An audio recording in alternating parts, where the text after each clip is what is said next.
都说冬天吃萝卜好，但是很多人不知道萝卜到底要怎么吃才能对身体更有好处呢？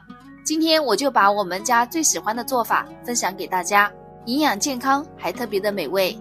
首先准备一根萝卜，清洗干净，不要去皮。专家说过，萝卜皮比萝卜肉更有营养哦。滚刀切成大块，全部切好放在一旁备用。然后准备1斤羊肉，清洗干净剁成小块。剁好的羊肉一定要冷水下锅，加1个橘子皮，适量的高度白酒，1勺白醋，这是羊肉软嫩的关键。随着水温慢慢的升高，羊肉中的腥膻味就会跟着血沫一起出来，漂浮在水中。烧开后撇去浮沫，然后捞出羊肉放入大盆中，一定要用温水清洗干净。如果用冷水清洗，热胀冷缩，羊肉就会容易发柴。洗干净，控干水分，然后倒入砂锅中，放1包这个专用的羊肉料包，其他料都不用放了。再倒入适量的开水，这里也不能加冷水哦，因为此时的羊肉还是温热的，热胀冷缩同样的原理。然后小火慢炖50分钟左右。时间到，大家看一下，羊肉汤已经非常浓白了，营养物质都已经充分的被激发出来了。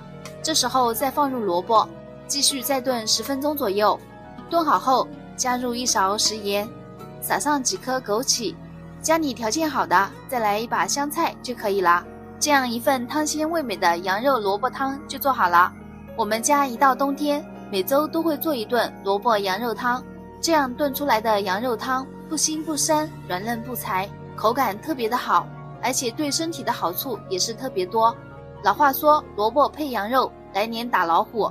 寒冷的冬天喝上这样一碗萝卜羊肉汤，从头暖到脚。喜欢的朋友们记得收藏，秋冬季一定要给家里人也做一份。萝卜多吃一点，再多喝点汤。姐姐好喝吗？好喝。妈妈，你明天还要给我炖。行，你喜欢喝就好。我是米奇，喜欢记得点赞关注哦，我们下期见。